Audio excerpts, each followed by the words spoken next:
Good morning, welcome back to my channel. কেমন আছো সবাই? নিশ্চয়ই সবাই খুব ভালো আছো আর আমিও ভালো আছি। বেশ কিছুদিন ধরে ডেলি ব্লগ খুব একটা আপলোড করা হচ্ছে না, ল্যাদ খেয়ে গেছি, এবারে করাই হচ্ছে না ভিডিও। যাই হোক, টুকটাক ঘুরতে টুকতে যা বেরিয়েছি সেই ক্লিপিংসগুলো তো তোমাদের সঙ্গে শেয়ার করেইছি। আর আজকে হচ্ছে স্যাটারডে, আর এখন মোটামুটি ওই 11:30-12টা মতন প্রায় বেজে গেছে। তো আজকে আমরা যাচ্ছি একটা নতুন জায়গায়। এতদিন এখানে আছি, যাওয়া হয়ে ওঠেনি, খোঁজ পেয়েছিলাম কিন্তু যাওয়া হয়ে ওঠেনি। এখানে একটা বাংলা মাছ বাজার বলে একটা বাংলাদেশি দোকান আছে, যেখানে আমাদের ইন্ডিয়ান সমস্ত কিছু মানে গ্রসারি আইটেম থেকে ভেজিটেবল, ফ্রুটস, মাছ, মাংস সমস্ত মানে আমাদের ইন্ডিয়ান যাবতীয় জিনিস ওখানে পাওয়া যায়। তো সেই দোকানটাতেই যাচ্ছি, দেখা যাক কী কী নিজেদের দেশীয় জিনিস পাই, সেগুলো তোমাদের সঙ্গে শেয়ার করব। তো চলো যাওয়া যাক, আশা করি ভালোই হবে। তবে জানি না দামগুলো ঠিক কীরকম কী হবে সেটা ঠিক বুঝতে পারছি না, হয়তো এক্সেসিভ দাম হবে বা রিজনেবল হবে, জানি না, সেটা দেখা যাক কী হয়। তো চলো দেখা যাক দোকানটা কেমন কী জিনিস পাওয়া যায়। চলো। Staring at herself in the mirror on the restroom door. Voices in her head that mirror what she's heard before. All the things they said to hold her back, they never seem to leave her head and tend to keep her mind at war. All the things they said to hold her back, they keep her locked inside of all the times when she's been hurt before. Her eyes are swollen as she tries to hold her tears back. Her hands are shaking and her palms are sweating as she says, I don't wanna listen to a word you say. Tell me what I can become. আমরা আপাতত হাঁটছি, যাচ্ছি আমাদের ডেস্টিনেশনের দিকে। আর যেতে গিয়ে দেখো চোখে পড়লো এখানে সামনেই হচ্ছে বার্মিংহাম সিটি ফুটবল যে ক্লাব, তো ওখানে কিছু একটা ম্যাচ রয়েছে, তো সেটার জন্যই সব লোকজনের ভিড়। আর আমরা ওটার সামনে দিয়েই যাচ্ছি, তো চলো দেখা যাক। আমরা মোটামুটি কাছাকাছি চলে এসেছি, ওই চত্বরে চলে এসেছি। এখানে মোটামুটি সবই ইন্ডিয়ান আর বাকি সব পাকিস্তানি, বাংলাদেশি এই সব স্টোরি রয়েছে। তো চলো মানে এখানকার ভিডিওটা দেখলেই বুঝতে পারবে সমস্ত মোটামুটি আমাদের দেশের বা পাকিস্তান, বাংলাদেশ এই সবেরই মোটামুটি সব পরপর রয়েছে আর কি। সুপার স্টোরও রয়েছে, আবার কিছু রেস্টুরেন্ট রয়েছে, ইনফ্যাক্ট মিষ্টির দোকানও চোখে পড়লো, বেশ ভালো লাগলো। এটা একটা পাকিস্তানি সুপার মার্কেট, বেশ বড়। তো এটাতে আজকে আর ঢোকা হয়নি, তো কিন্তু দেখে বাইরে থেকে দেখে মনে হলো এটা বিশাল বড়, তো এটাতেও কোনো একদিন ঢোকার ইচ্ছে আছে। আর এখানে দেখো সব পরপর পাকিস্তানি শপ। এই জায়গাটা দিয়ে হাঁটার সময় মনেই হচ্ছিল না যে বার্মিংহামে আছি, মনে হচ্ছে যে ইন্ডিয়াতে চলে এসেছি বলবো না, মনে হচ্ছিল পাকিস্তানে চলে এসেছি বোধহয়, কারণ এখানে পাক সুপার স্টোরগুলো মানে অনেক অনেক পরিমাণে ছিল আর কি। ইন্ডিয়ান শপের থেকে পাকিস্তানি শপ এখানে অনেক বেশি ছিল, যার জন্য মনে হচ্ছিল বোধহয় একটা ছোটোখাটো পাকিস্তান।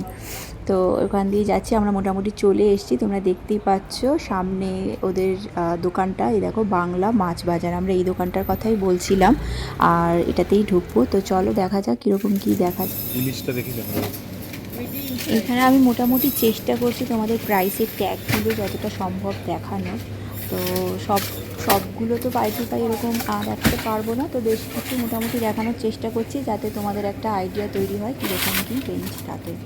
এখানে দেখো সব মশলাপাতি রয়েছে, আর এই দিকটায় মাছ, চিংড়ি রয়েছে, ছোট মাছও রয়েছে, মৌরলা, পুঁটি, তারপরে পাবদা, ট্যাংরা। পাবদা মাছের প্রাইসটা যেমন কীরকম ছিল, 500 গ্রাম, এক একটা প্যাকেট ছিল 500 গ্রামের, 3টে প্যাকেট নিলে 12 পাউন্ড এরকম। চিংড়ি ছিল প্যাকেটগুলো 200 গ্রাম, দুটো প্যাকেট নিলে 6 পাউন্ড এরকম ছিল। মৃগেল মাছ দুটো নিলে 28 পাউন্ড এরকম ছিল। রুই মাছ ছিল তোমার 6 কেজি এরকম হলে 2.99 পার কেজি এরকম মোটামুটি প্রাইস রেঞ্জ ছিল। আরও বিভিন্ন রকমের মাছ ছিল দেশীয়, তো চেষ্টা করছি আমি ট্যাগগুলো শেয়ার করার। আর এখানে মোটামুটি ভেজিটেবলস, তো ওই দেখো কচুর লতি, এটা মনে হয় পুঁই শাক,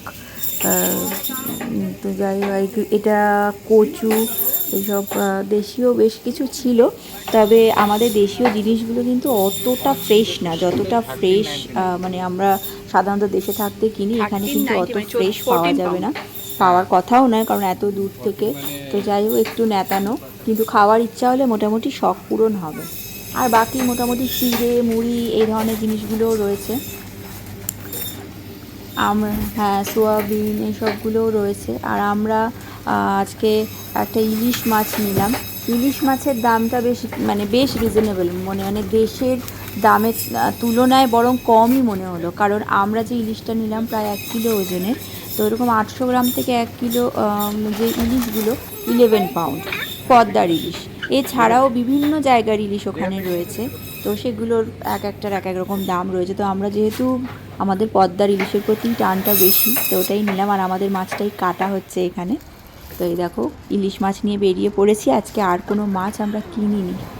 তো এই দেখো পাশে আর একটা দোকানে দেখো, দেখতে পাচ্ছ, এটা মাছ বাজার। ওটা আমরা ঢুকেছিলাম বাংলা মাছ বাজার, আর এটা মাছ বাজার। তো বাড়িতে চলে এসেছি ফাইনালি। তো এত কিছু বাজার করে ফেলেছি যে বিশাল ভার হয়ে গেছিলো, মাঝখানে অনেকটা টাইম আমরা ভিডিও করতে পারিনি, কারণ বাংলা মাছ বাজার যে দোকানটায় আমরা গেছিলাম ওখান থেকে তো আমরা ইলিশ মাছ কিনলাম, তোমাদেরকে প্যাকেটটা আমি দেখালাম।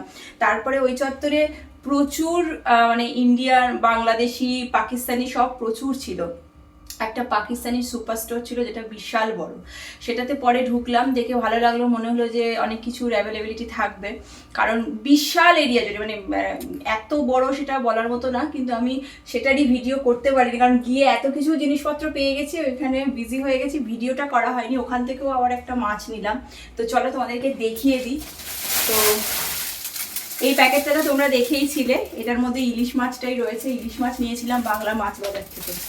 তো ওটা যে পাকিস্তানি সুপার স্টোরটাতে গেছিলাম, ওখান থেকে যে অন্য মাছটা নিয়েছি সেটা হচ্ছে কাচকি মাছ। মানে কাচকি মাছ এখানে পাবো আমি আশাই করিনি, তো হঠাৎ করে গিয়ে পেয়ে গেলাম। তোমাদেরকে দেখাই, এই দেখো,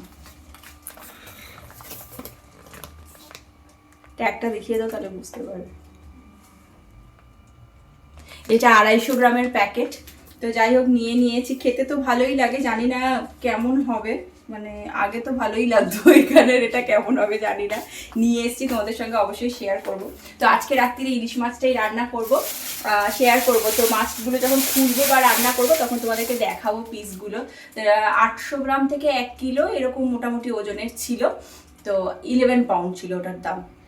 এছাড়াও রয়েছে বিভিন্ন জায়গার রয়েছে, এটা পদ্মার ইলিশ ছিল না, এটা ছিল পদ্মার ইলিশ, বিভিন্ন মানে অনেক এরিয়ার ইলিশ এখানে রয়েছে, আর সেই অনুযায়ী দাম ছিল। তো এটা ওই 800 গ্রাম 1 কিলোর মতো মোটামুটি 11 পাউন্ড নিয়েছে। আর এই কাচকি মাছটা নিয়েছে 1 পাউন্ড, এটা রয়েছে 250 গ্রাম মতো। তো দেখা যাক এটার টেস্ট কেমন হয়। তো ওই পাকিস্তানি শপটা থেকে আর যা নিলাম, ডাল নিলাম, মুসুর ডাল 2 কিলোর প্যাকেট একটা নিয়েছি। আর একটু চানাচুর পেলাম, চানাচুর ঠিক না, ওই কাঠি ভাজা, ঝাল ঝাল কাঠি ভাজা টাইপের, এটা 3টে প্যাকেট নিলাম। একটু সিমুই আর কি, ভার্মিসেলি, ওটার একটা প্যাকেট নিলাম।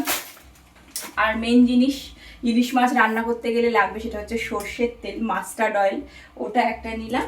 আর নর্মালি আমাদের হোয়াইট অয়েলটা শেষ হয়ে গেছিলো, তো ওটা একটা 3 লিটারের নিয়েছি।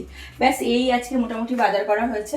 এত কিছু বাজার করার প্ল্যান ছিল না, কিন্তু ওখানে গিয়ে নিজের দেশের জিনিসপত্র দেখে অনেক কিছু এক্সট্রাও কিনে ফেলেছি আর কি। তো যাই হোক, চলো এরপরে রান্না বান্না করবো। ইলিশ মাছটা যখন রান্না করবো তখন তোমাদের সঙ্গে শেয়ার করবো। তো চলো দেখতে থাকো ব্লগটা।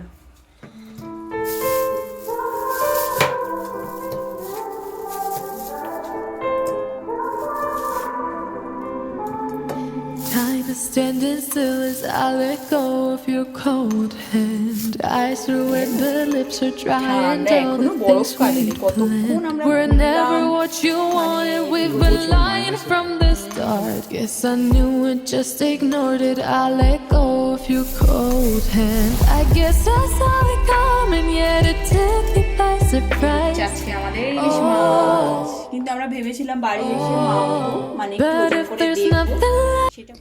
পাক সুপারস্টোর থেকে যে সিমুইয়ের প্যাকেটটা নিয়েছিলাম সেটা দিয়ে আজকে এসেই একটুখানি সিমুই বসিয়ে দিয়েছি, কারণ অনেকটাই দুধ ছিল। তো একটুখানি ওদিকে ইলিশ মাছ মানে বের করে রাখলাম আর এদিকে সিমুই বসিয়ে দিয়েছি। আর এখানে মুশকিলটা হচ্ছে মাছ কেটে তো দেয় কিন্তু আঁশ তো ছাড়িয়ে দেয় না, ওটা একটা সমস্যা। তো যাই হোক, এবার মাছ কাটা হয়ে যাওয়ার পরে আঁশ ছাড়ানোটা একটুখানি টাফ হয়ে যায়, কারণ ভালো করে ধরা যায় না। তো যাই হোক, খেতে গেলে একটু তো কষ্ট করতেই হবে, কষ্ট না করলে কেষ্ট তো পাওয়া যাবে না। তো সেই জন্য ইলিশ মাছের আঁশগুলো ছাড়ানো চলছে, আর এই খতরনাক কাজটা আমি করিনি, ওটা সৌগত করে দিচ্ছে। আমি আমার এনার্জিটা বাঁচিয়ে রেখেছি রান্না করার জন্য। এখানে আসার পর আজই প্রথম আমরা ইলিশ মাছ খাবো, তো সেই জন্য আমরা সবাই সুপার সুপার এক্সাইটেড। আর এখানে সুন্দর গন্ধ বেরোচ্ছে, একদম সর্ষে ইলিশ হচ্ছে। তো সর্ষে, কাঁচা লঙ্কা, সর্ষের তেল সব কিছু মিলিয়ে ফুটছে আর এত সুন্দর গন্ধ বেরোচ্ছে, পুরো ম ম করছে, পুরো মনে হচ্ছে একদম মানে আমাদের বাঙালি গন্ধ যেটাকে বলে। Her alarm goes off and she gets up to watch the morning news. Doesn't work no more but tells a lot of stories about her youth. Drinks more lately, ain't got pills in many different colors too. Morning light is showing, she moves the chair to look out at her view. But her shop was built right across the street and it stands where the sunrise used to be. In the afternoons on the সব ঠিক আছে? ভালো খেতে? ভালোই গন্ধ ছিল, রান্না করার সময় গন্ধ পাচ্ছিলাম। এবার মাছ দেবো, মাছটা এবার খেয়ে দেবে, খাও। ভালো টেস্ট লাগছে তো? ঠিক আছে, খাও। সার্থক এনে এতটা হেঁটে গিয়ে এনে